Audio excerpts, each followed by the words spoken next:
sama seperti Yesus, menyenangkan hatimu Bapa.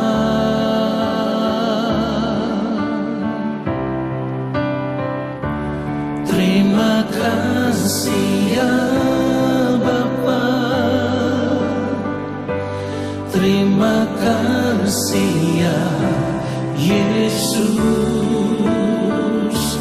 terima kasih Allah Roh Kudus yang selalu mengasihiku.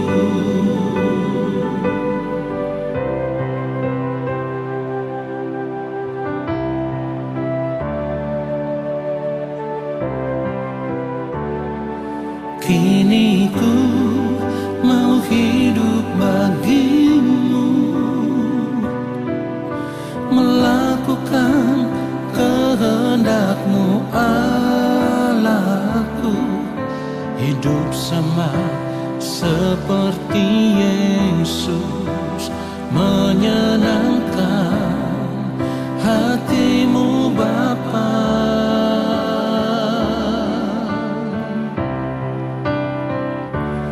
Terima kasih ya Bapa, terima kasih ya Yesus, terima kasih Allah Roh Kudus yang selalu mengasihiku. Saudaraku, bersyukurlah senantiasa kepada Tuhan, sebab Dia baik. Firman Tuhan katakan tak berkesudahan kasih setia Tuhan, tak habis-habisnya rahmat-Nya, selalu baru tiap pagi, besar kesetiaan-Mu. Haleluya. Terima kasih ya Bapa, terima kasih ya Yesus, terima kasih Allah Roh Kudus yang selalu mengasihiku.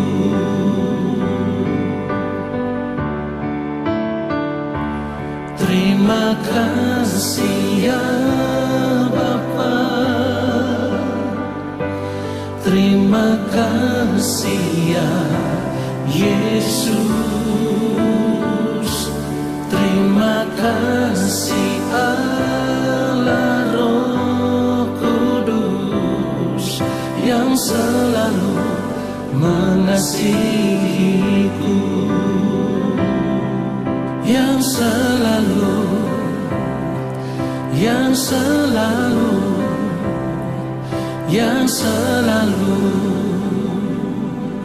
mengasihiku.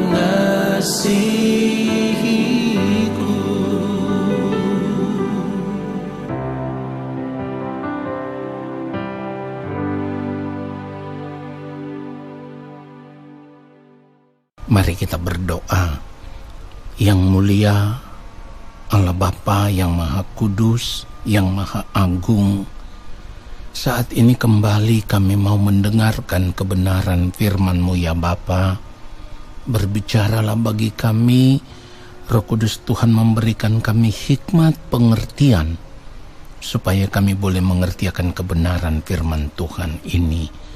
Di dalam nama Tuhan Yesus Kristus kami berdoa, haleluya, amin. Saudara yang dikasihi oleh Tuhan Yesus Kristus, satu hal yang harus kita sadari adalah di hadapan Tuhan tidak ada kesalahan kecil atau kesalahan besar. Tidak ada dosa kecil atau dosa besar. Artinya, sekecil apapun kesalahan yang kita buat, akibat dari perbuatan yang kita lakukan itu, karena semua itu tidak sesuai dengan pikiran dan perasaan Allah, maka itu adalah dosa. itu adalah dosa. Oleh sebab itu, kita tidak boleh lagi berpikir bahwa itu hanya kesalahan kecil, atau atas sebuah kesalahan kita bisa terkejut dan berkata, waduh, dia melakukan kesalahan yang besar. Tidak seperti itu. Tidak ada kesalahan kecil, tidak ada kesalahan besar. Semua kesalahan adalah pelanggaran. Semua pelanggaran itu adalah dosa. Apalagi pelanggaran yang kita lakukan adalah pelanggaran di dalam penurutan akan perintah Allah. Atas semua pelanggaran ini, atas semua dosa ini, firman Tuhan katakan upah dosa adalah maut. Itu yang harus kita perhatikan dengan serius. Nah, saudara yang dikasihi oleh Tuhan Yesus Kristus, kenapa masih ada orang yang beranggapan bahwa itu hanya pelanggaran kecil, kesalahan kecil, itu hanya dosa kecil, ya? Itu bukan satu masalah. Saudaraku, semua ini terjadi karena kita tidak membiasakan diri untuk memeriksa kehidupan kita. Kita tidak membiasakan diri untuk menjaga kekudusan hidup kita, menjaga kesucian hidup kita. Inilah yang membuat terkadang kita berpikir, itu hanya masalah kecil, itu hanya pelanggaran kecil atau kesalahan kecil. Lalu kita menganggap hal-hal itu sepele. Kita tidak mempersoalkannya dengan serius. Nah, saudaraku, kalau kita mau benar-benar menghayati kekudusan Tuhan, kalau kita mau benar-benar menghayati integritas Allah yang begitu sempurna, kita mau benar-benar menghayati kehadiran Allah di dalam kehidupan kita, maka hal itu akan membuat kita bisa melihat kesalahan-kesalahan kecil yang seringkali kita lakukan, yang seringkali kita anggap ini persoalan sepele, padahal di hadapan Tuhan itu tetaplah sebuah kesalahan. Pertanyaannya sekarang, saudaraku, mengapa sampai saat ini kita masih seringkali melakukan kesalahan-kesalahan yang sebenarnya juga tidak Tuhan kehendaki? Persoalannya hanya satu, seringkali kita membuka diri kita dan memberikan kesempatan kepada iblis menguasai seluruh keberadaan hidup kita. Itulah kenapa firman Tuhan katakan kita tidak boleh memberi kesempatan kepada iblis. Efesus pasal yang keempat ayat 27, firman Tuhan katakan, dan janganlah beri kesempatan kepada iblis. Nah, saudaraku, ingat baik, manusia pertama jatuh ke dalam dosa juga karena mereka memberi kesempatan kepada iblis. Kalau saat itu mereka tidak memberi kesempatan kepada iblis, maka mereka tidak akan melakukan kesalahan di dalam hal ini, melakukan pelanggaran terhadap perintah Allah. Oleh sebab itu kita harus benar-benar menghayati kehadiran Allah di dalam kehidupan kita. Melalui apa kehadiran Allah? Roh Kudus. Roh Kudus diberikan oleh Allah Bapa di sorga supaya tinggal berdiam bersama-sama dengan kita.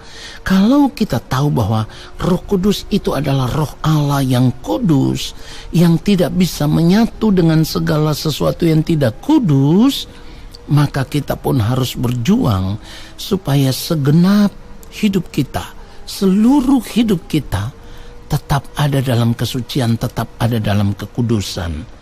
Kalau kita menjaga hati dan pikiran kita tetap ada dalam kesucian dan kekudusan Allah, maka Roh Kudus akan menerangi hati kita, pikiran kita, sehingga kita mampu melihat setiap kesalahan demi kesalahan yang kita lakukan, sekalipun di pandangan mata manusia pada umumnya itu hanya pelanggaran kecil, tetapi sebagai anak-anak Tuhan kita sungguh-sungguh merasa telah berdosa kepada Bapa di sorga. Karena kesalahan seperti itu pun tidak Bapa kehendaki. Oleh sebab itu, saudaraku, kita harus benar-benar mau berubah.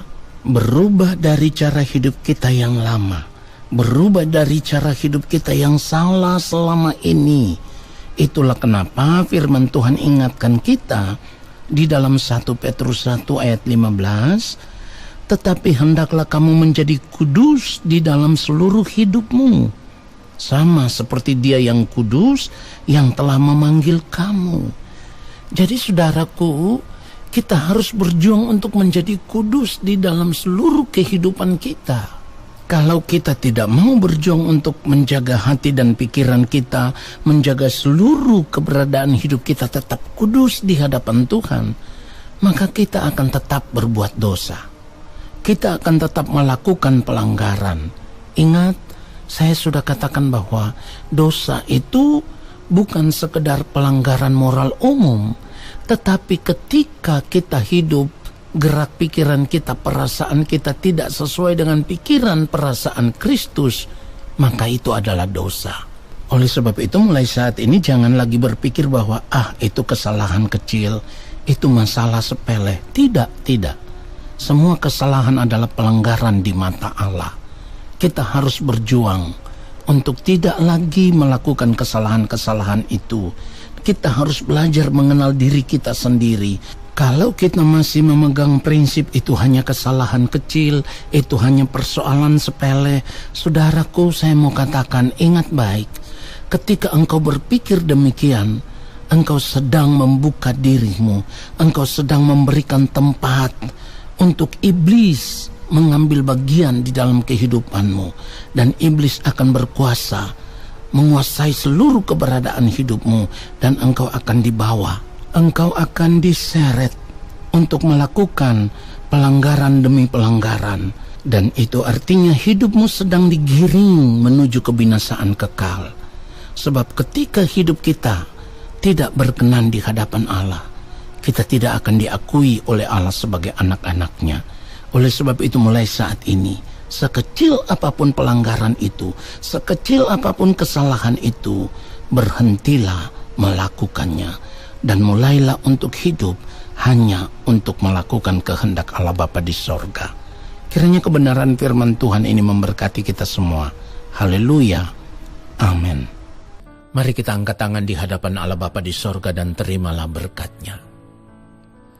Segala berkat kasih karunia daripada Allah Bapa di sorga, rahmat cinta kasih yang berlimpah-limpah dari Gembala Agung Tuhan Yesus Kristus, di dalam persekutuan yang manis dengan Roh Allah yang kudus, kiranya turun atas kehidupan kita semua, menyertai langkah hidup kita semua, dan memberkati kehidupan kita semua, sekarang dan sampai selama-lamanya. Amin.